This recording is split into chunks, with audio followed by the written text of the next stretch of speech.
이게 이제 장거리 비행을 하다 보면 비행기가 이제 이 기술을 되돌릴 수 없는 지점이 있답니다. 그때는 이제 그냥 가야 돼요. 왜냐면 연료 때문에 이제 그렇다고 하는 거죠.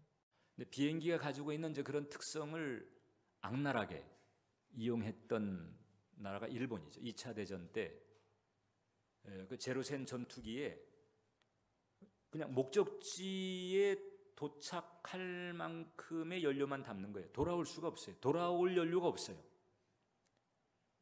그냥 뭐 함대라든지 혹은 주요 군사 시설을 타겟으로 해가지고 거기까지 날아가서 폭탄을 장착한 비행기로 그냥 들이받는 거예요. 죽는 거지. 그래서 연료 제한 때문에 어차피 돌아올 수 없는 비행을 하면서 죽음의 공격을 이제 했던 그런 때가 있었는데, 예수님의 생애를 보게 되면 이제 더 이상 돌이킬 수 없는 지점이 되는 사건이 바로 이제 오늘 우리가 영상으로 봤던 그 종려 주일의 입성 사건이었다, 이렇게 말할 수가 있어요. 지금 예루살렘은 지금 이제 예수님을 죽이기 위해서 노리고 있는 사람들이 머리를 맞대고 있는 곳입니다. 그 호랑이 굴이라고 볼 수 있어요. 사지인 거예요. 근데 그 사지를 향해서 예수님께서 들어가십니다. 그때가 또 유월절이에요. 유월절은 예루살렘에 많은 사람들이 모이는 절기입니다. 그러니까 보통 이제 이스라엘의 유월절, 뭐 오순절 혹은 또 뭐 장막절 이런 굵직한 절기가 있는데, 이 유월절은 그 중에서도 가장 중요한 절기죠.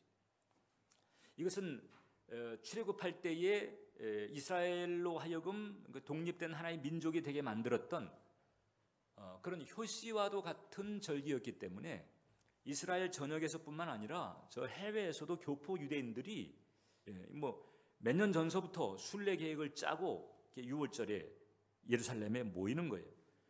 그러니까 수많은 유대인들이 모이는 그런 상황. 근데 그때 이스라엘은 로마 제국의 압제를 받고 있었단 말이죠. 우리가 일제 36년 그 아픈 경험이 있잖아요. 그때 로마 제국의 압제를 받으면서 신음하고 있었던 그때 수많은 사람들이 모이는 그 유월절 절기. 그러니까 사실 이제 뭔가 일어난다면 이때보다 더 좋은 때는 없는 거예요. 사람들을 선동하고 뭐 봉기를 일으키고 뭐 이러려면은 이때보다 더 좋은 때는 없는 거죠. 근데 바로 이런 때에 예수님께서 나귀를 타고 예루살렘 성에 입성을 하시는 거예요. 아주 공개적으로 입성을 하시는 것입니다. 어떤 뜻이 있을까? 첫 번째, 스가랴가 이제 이 대목을 미리 예언한 적이 있었어요. 여러분, 이스라엘 왕들은 전시에는 백마나 이런 군마를 탑니다. 큰 말이죠. 그런데 평화시에는 종종 나귀를 타고 다녀요. 그러니까 사람들은 왕이 어떤 것을 탔는가를 보고 이거 지금 긴장을 해야 되는 때야? 마음을 놔도 되는 때구나. 이렇게 이제 분별을 할 수가 있었죠. 근데 예수님께서 나귀를 타셨다라고 하는 것은 일단 이제 평화를 위해서 오셨다는 것을 암시하는데, 선지자 스가랴는 예수님 오시기 400년 전에 예수님께서 이 나귀 타고 들어오실 것을 미리 예언했죠. 물론 이제 메시아에 대한 예언이었지만 스가랴서 9장 9절을 보면 시온에 따라 크게 기뻐할지어다, 예루살렘에 따라 즐거이 부를지어다. 보라, 내 왕이, 내 왕이라고 하는 표현이 나오잖아요. 내게 임하시나니 그는 공의로우시며 구원을 베푸시며 겸손하여서 나귀를 타시나니 나귀의 작은 것 곧 나귀의 새끼니라. 자, 메시아가 나귀를 타고 들어올 때가 있을 것이다. 근데 그분은 왕이시다는 거지. 근데 지금 예수님께서 나귀를 타고 들어가시는 거예요. 일종의 선포지요. 예루살렘에 모여있는 사람들, 심지어는 자기를 죽이려고 노리고 있는 사람들에게까지도 선포하는 거예요. 내가 바로 그 왕이다. 근데 나는 전쟁이 아니라 평화를 위해서 왔다, 이거지. 에베소서 2장 14절을 보면 예수님께서 우리에게 오신 이유가 분명히 나옵니다. 그는 우리의 화평이시니라. 둘로 하나를 만드사 원수된 것 곧 중간에 막힌 담을 자기 육체로 하셨다. 예수님은 화평을 위해서 오신 거예요. 물론 예수님께서 나중에 재림하실 때 그때는 백마를 타고 충성과 진실이라는 이름을 가지고 철장 권세로 하나님을 대적하는 무리들을 박살내는 그런 때가 나중에 있습니다. 그건 재림 때예요. 근데 초림의 예수님은 화평을 위해서 오셨다. 하나님과 인간을 화평하게 만들고 인간과 인간을 화평하게 만들고 부모와 자식을 화평하게 만들고 화평을 위해서 오신 거예요. 근데 이제 예수님을 맞이하는 유대 민중들의 생각은 좀 달랐어요. 얘네들은 메시아에 대해서 어떤 기대를 가지고 있었는가 하니 마치 예전에 모세가 나타나가지고 애굽에서 종살이하던 이스라엘 백성들을 끌어내고 애굽 군대를 그냥 끝장내버리고 가나안 땅이라고 하는 부동산을 준 거잖아요. 그리고 가나안 땅이 땅 주인이 되게 만들었습니다. 이게 정치적인 해방이 있었고 정치적인 자유가 있었고 경제적인 독립이 있었단 말이죠. 이런 역할을 메시아에게 기대하고 있었던 거예요. 그리고 그 기대를 이제 예수님에게 걸었던 거죠. 그러니까 예수님이 낙에 타고 들어오실 때 왕이시네. 그 메시아구나. 이래가지고 뭔가 지금 이제 뭔가 일어나기를 지금 기대를 하는 거예요. 마치 모세를 통해서 출애굽 역사가 일어났던 것처럼. 그런데 예수님은 나귀를 타고 들어오시면서 단적으로 선포하시는 거예요. 싸움이 아니고 난 평화를 위해서 왔다. 내가 주려고 하는 평화는 너희가 예상하고 있는 평화하고는 조금 달라 이거지. 여러분, 평화라고 하는 말을 놓고 이게 두 가지 단어가 있습니다. 하나가 이제 이건 라틴어인데 팍스라고 하는 단어가 있어요. 이것도 평화거든요. 근데 이 팍스의 평화는 힘 혹은 물질 혹은 법 이런 것으로 평정하는 거죠. 이건 세상이 추구하는 방식이에요. 그래서 팍스 로마나라고 하는 단어가 있어요. 로마 제국에 의한 평화. 그것은 로마 제국의 군대, 공권력을 통한 평화지요. 로마 제국이 그냥 잠잠하게 맞는 거예요. 또 요즘은 이제 팍스 아메리카나, 그러니까 미국이 이제 슈퍼 파워로 등장하면서부터 벌써 오래됐죠. 팍스 아메리카나, 아메리카에 의한 평화. 뭐 이것은 다 힘을 바탕으로 하고 혹은 어떤 물질을 바탕으로 하는 평화입니다. 그런데 이것은 사실 진정한 평화는 아니에요. 로마나 미국은 좋겠지만 그렇지 않은 나라들은 입장이 좀 다르죠. 그런데 예수님께서 주려고 하는 평화는 샬롬입니다. 샬롬. 샬롬은 성경이 추구하는 평화예요. 샬롬은 정서적인 평화, 영적인 평안입니다.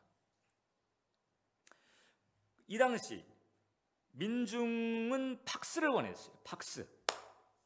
근데 예수님은 난 너에게 샬롬을 주러 왔다 하는 거죠.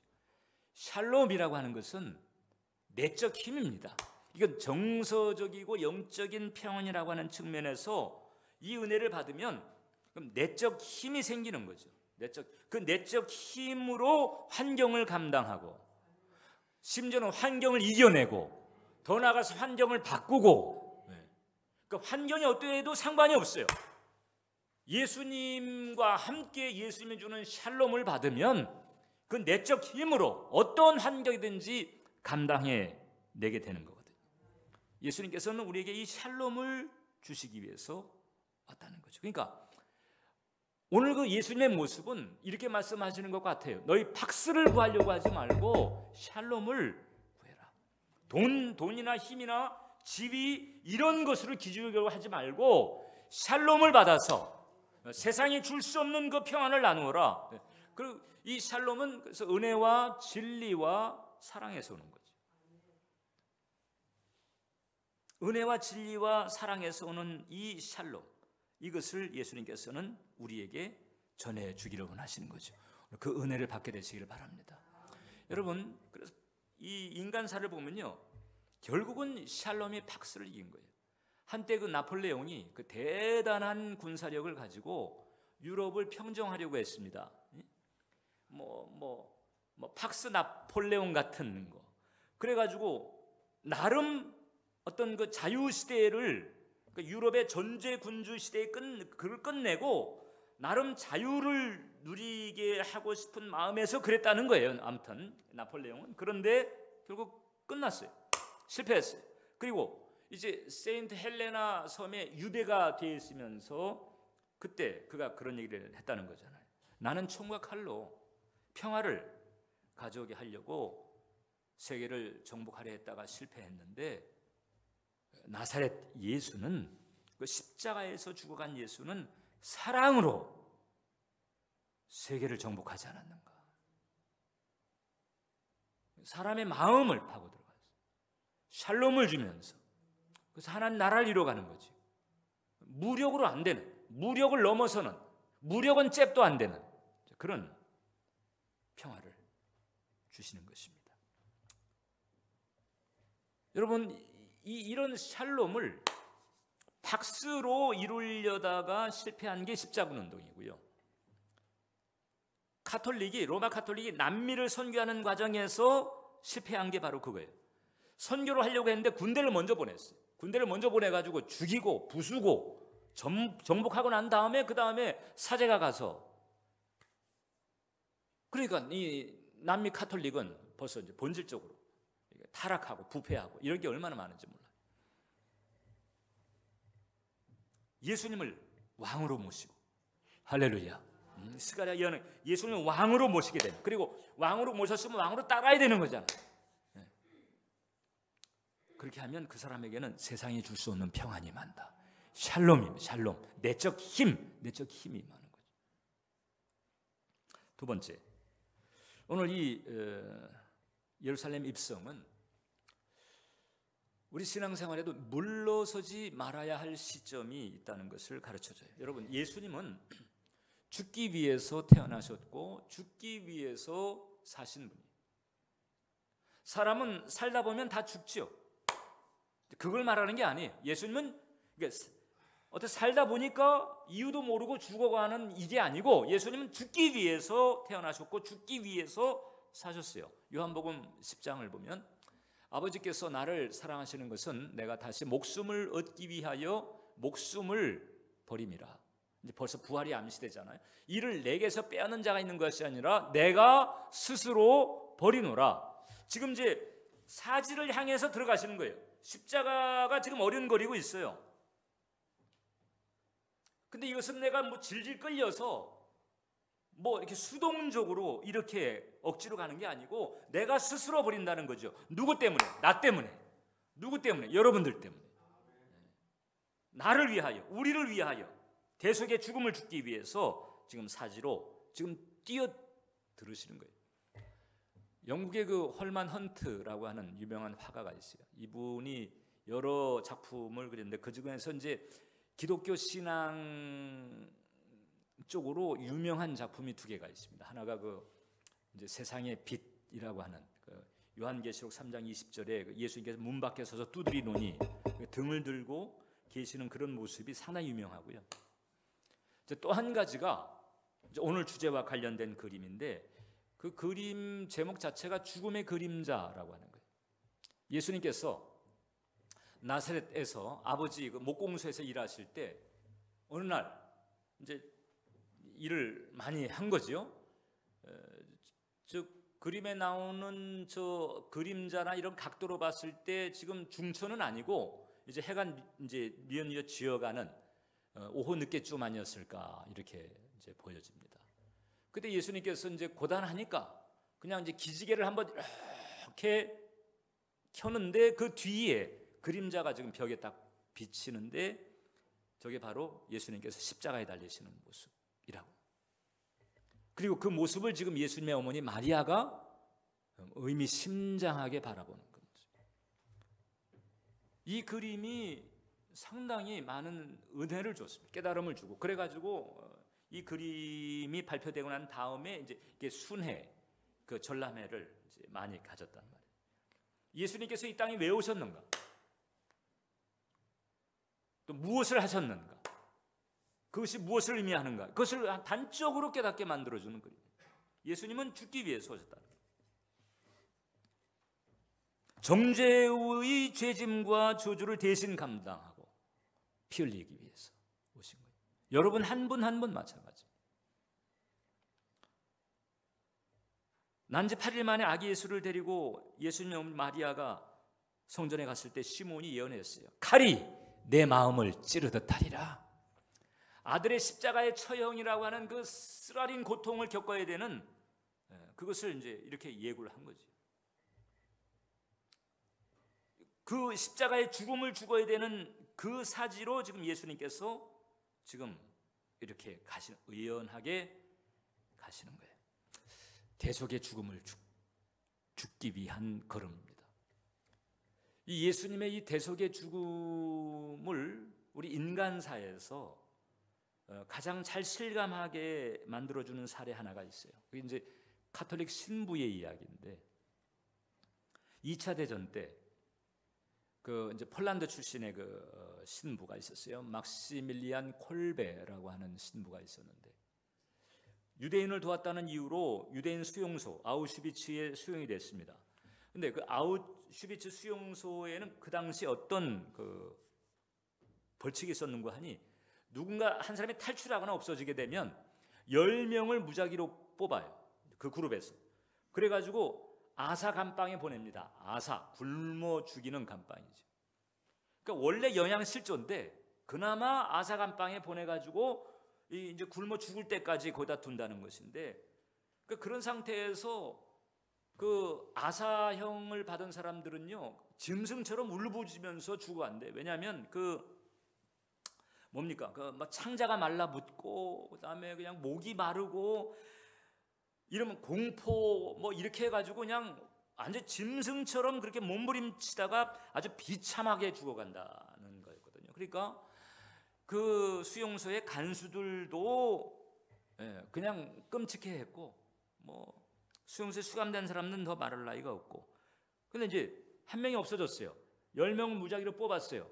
이제 아사 감방에 보내서 아사형을 처하게 되는데, 그때 한 젊은이가, 다들 이제 뭐 사실 체념하고 자포자기하는 그런 분위기였는데, 한 젊은이가 그냥 몸부림치면서 내 식구들, 내 아내, 내 아이들 이걸 어떻게 하나, 그냥 그러면서 그냥 막 처절하게 우는 거죠.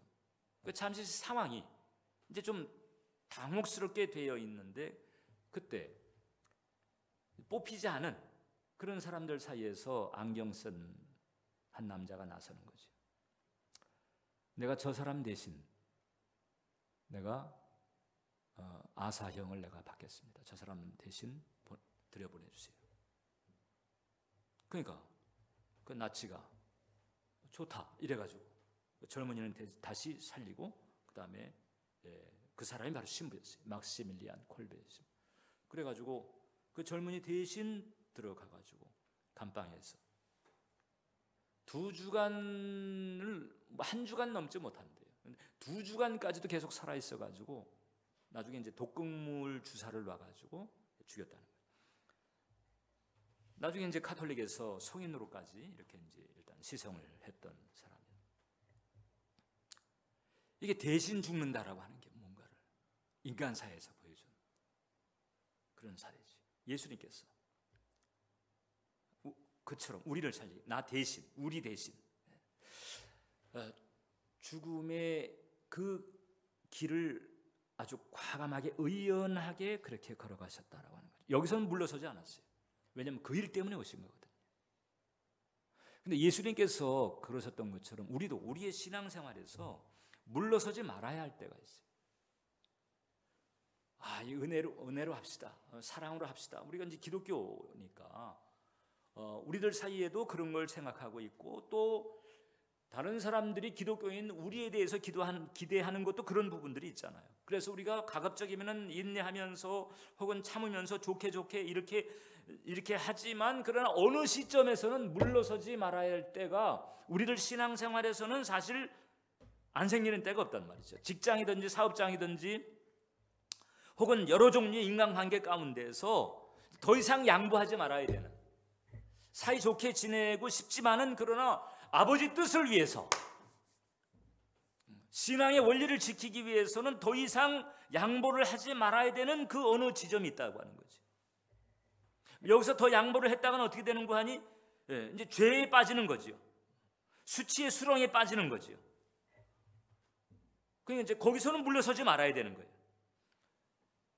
사람하고 사이에서 조금 의의가 상한다 할지라도, 조금 불편한 일이 생긴다 할지라도 거기서 양보하면 안 되는 거죠. 그래서 예수님께서 오셨을 때 나 때문에 부모와 자식이 원수가 되고, 시어머니와 며느리가 원수가 되고, 이런 일들이 생길 수 있다고 그랬잖아요. 그 진리의 길을 가려면, 신앙의 길을 가려면 그 어느 시점에서는 양보할 수 없는 그런 지점이 있는 거죠. 그때에는 순종하겠다라는 마음을 가지고 그냥 십자가를 지는 쪽으로 가야 되는 거예요. 예수님 잘 따르기를 원하시면 아멘 하시기 바랍니다. 그렇게 이제 아멘 하신 분들을 향해서 주님께서 주신 말씀이 있어요. 마태복음 16장 24절인데, 이에 예수께서 제자들에게 이르시되 누구든지 나를 따라오려거든 자기를 부인하고 자기 십자가를 지고 나를 따를 것이니라. 예수님 따라가려면요, 나를 부인해야 돼요. 내가 십자가를 져야 돼요. 십자가를 진다는 게 뭐, 내가 죽는 거잖아. 내 소욕을 죽이는 거죠. 내 혈기를 죽이는 거죠. 내 욕망을 죽이는 거죠. 내 고집을 죽이는 거죠. 나를 부인하고 그리고 내 십자가를 지는 것이 있어야 돼요. 근데 우리 신앙생활에는 이 세상에서 신앙의 길을 가다 보게 되면 결국 이런 지점들이 생길 수 있다는 거잖아요. 그때 물러서지 마라. 물러서지 마라. 십자가를 지라는 거잖아요. 십자가를 져야 되는 시점인데도 그냥 세상과 이렇게 잘 얽히기 위해서 십자가를 지지 않아 버리면, 근데 예수님에 따르는 게 아니란 말이죠.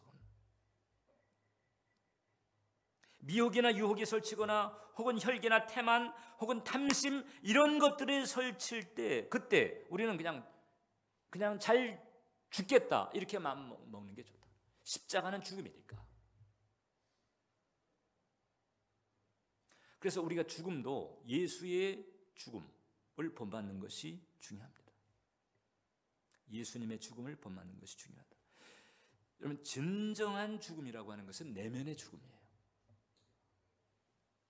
환경의 죽음도 있어요. 예수님께서 하늘 보좌를 버리시고 인간의 몸을 입으시고 이 땅에 오셨다. 그거 쉬운 게 아니거든요. 신이 물질계를 입는다든지 이런 세상에 사람과 함께 피조물과 같은 자리에 온다, 이게 사실 쉽지가 않은 거죠. 대그룹 회장이었는데 어느 날 경비원이 됐다, 참모총장인데 이등병이 됐다. 이거 본인이 자원했다면 모르되 이게 피동적으로 그렇게 됐다면 그 살기 힘든, 살아내기 힘든 그런 격하지요. 그러니까 예수님의 그 성육신이라고 하는 것도 쉽지가 않은 거예요. 그런데 그래서 어떻게 보면 환경적 죽음, 조건적 죽음이죠. 그런데 예수님의 진짜 죽음은 언제 있었는가 하니 겟세마네 동산에 있었던 거죠. 내 뜻대로 마옵시고 아버지 뜻대로 하옵소서. 여기서 진짜 죽음인 거죠. 진짜 죽음. 성육신으로 이 땅에 오신 것도 쉽지 않은 일이었지만 진정한 죽음은 내 뜻대로가 아니라 주님 뜻대로, 내면의 죽음이죠. 이렇게 죽어야 될 때가 우리 신앙생활에 종종 있어요, 여러분. 그럴 때는 십자가를 지고 예수님 죽음을 배우는 게 중요합니다. 그래서 내가 죽더라도 진리에서 물러서지 않으면 하늘의 미랄이 돼서 상상 이상의 열매를 거두는 은혜가 있을 줄 믿습니다. 마지막으로 오늘 본문을 보니까 우리 겉옷을 길에 펴는 것이 필요하다고 하는 거죠. 자, 예루살렘 사람들이 다 겉옷을 벗었잖아요. 그리고 예수님 오는 길에 깔았어요. 그 종려나무 가지를 흔들었습니다. 종려나무라고 하는 게 이게 다산, 풍요, 그 다음에 승리, 이런 게 있어요. 그러니까 그 종려나무를 흔든다라고 하는 것은 그렇게 평안하고 형통하기를 원한다는 거죠. 승리하기를 원한다는 거죠. 이런 뜻이 있어요. 그래서 종려나무 가지를 흔들면서 호산나 다윗의 자손이여, 그리고 호산나 호산나 외쳤습니다. 호산나라고 하는 뜻이 뭐냐? 우리를 구원하소서, 우리를 건져주세요, 이런 뜻을 가지고 있어요. 이스라엘 사람들은 다 고통의 수렁에 있었습니다. 일단 정치적으로 피압제자의 수렁이 있었고, 그다음에 경제 여러 가지 면에서 그 고통의 수렁에서 힘겨워하고 있었단 말이죠. 그러니까 그 고통의 수렁에서 누군가 좀 건져주기를 원하고 있는 거죠. 그래서 이네들이 이제 호산나 하는데, 이 호산나라고 하는 요청을 받을 수 있는 존재가 하나님 아니면 메시아예요. 그러니까 하나님에게나 혹은 메시아에게나 할 수 있는 이 호산나라고 하는 표현을 낙이 타고 오시는 나사렛 예수에게 하니까 예루살렘에 있는 바리새인들이 이게 무슨 변고냐, 이게 무슨 불경이야. 그래가지고 예수님에게 저들 말려라 이렇게 했잖아요. 말려라. 그때 예수님께서 뭐라고 그랬어요? 놔둬라. 저들이 저렇게 하지 않으면 돌들이 소리 지르리라 그랬다. 예수님은 말리지 않았어요. 하나님에게 혹은 메시아에게 들릴, 즉 수렁에 빠져있는 인간을 구원하기 위해서 오는 존재에게 주어지는 그 호산나를 예수님은 말리지 않았다. 왜? 맞기 때문에. 당신이 건지러 오셨기 때문에. 예수님은 우리를 건지러 오신 분이죠. 여러분을 건지러 오신 분이고 나를 건지러 오신 분이 가지가지 종류의 수렁에서 우리를 건지기 위해서 오신 줄 믿으시기 바랍니다. 그래서 우리를 건져서 어떻게 하시는고 하니 반석 위에 두시는 거죠. 시편 40편 2절을 보니까 나를 기가 막힐 웅덩이와 수렁에서 끌어올리시고 내 발을 반석 위에 두사 내 걸음을 견고하셨도다. 그래서 예수님을 깊이 만나서, 그래서 이 인생사에서 어떤 일을 겪었든지 간에 그것이 뭐 정서적인 장애가 됐든 신체적인 장애가 됐든 혹은 무슨 어떤 사건 사고가 됐든지 간에 뭐 어떤 일을 겪었든지 간에 인생의 그 수렁에 빠져가지고 그 허우적대는 사람이라 할지라도 예수님을 온전히 만나고 깊이 만나게 되면 건짐을 받는 거예요. 그리고 반석 위에 세워지는 것 같은 변화가 온다. 지옥의 수렁에서 우리를 건지신 분인데, 일단 아니 지옥에서 건지셨는데 못 건질 때가 어디 있어요? 지옥에서 건졌. 중요한 것은 뭐냐? 우리가 이제 어떻게 되는 거야? 그분은 우리를 건지러 오셨는데, 아 예수님 인간을 건지러 오셨어. 그리고 끝나면 안 되잖아요. 아 건지러 오셨으니까 뭐 건져 주시겠지. 아무에게나 다 그러나요? 아니에요. 오늘 마음의 겉옷을 우리가 벗어서 그분 발밑에 놓아야 되죠. 그때 이스라엘 사람들이 자기네들이 입고 있던 옷을 벗었단 말이죠. 그 자기를 깐 것과 똑같아. 내 인생의 주권을, 내 인생의 운전대를 드립니다. 내 삶의 주권을 드립니다. 이 뜻이거든요. 자기 옷을 벗어서 깔아놨다라고 하는 것은 앞으로 순복하겠습니다, 따르겠습니다, 이런 뜻인 거죠. 말씀과 성령의 가마에 순종하며 따르겠습니다. 할렐루야. 말씀과 성령의 가마에 순종하며 따르겠습니다. 이게 바로 겉옷을 벗어서 길에 펴는 거예요. 하나님은 그런 사람에게 오셔서 수렁에서 건지시는 은혜를 주시고 반석 위에 세워두시는 줄 믿으시길 바랍니다. 지금 이 예수님을 향해서 호산나 하는 이런 사람들이 며칠 안 있어가지고 어떻게 얘기를 했죠? 그 예수를 십자가에 못 박으라고 했단 말이죠.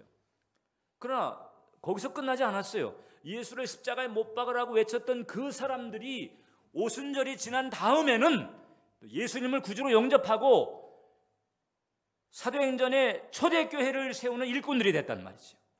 그들이 예루살렘부터 유대 사마리아 땅끝까지 나가서 복음을 전했단 말이죠. 마음에 겉옷을 벗어서 주님 발 앞에 깔을 때, 그때 예수님은 그 사람의 인생에 찾아가셔서 그 사람을 수렁에서 건지시고 반석 위에 두시는 은혜를 베풀어 주시는 거죠.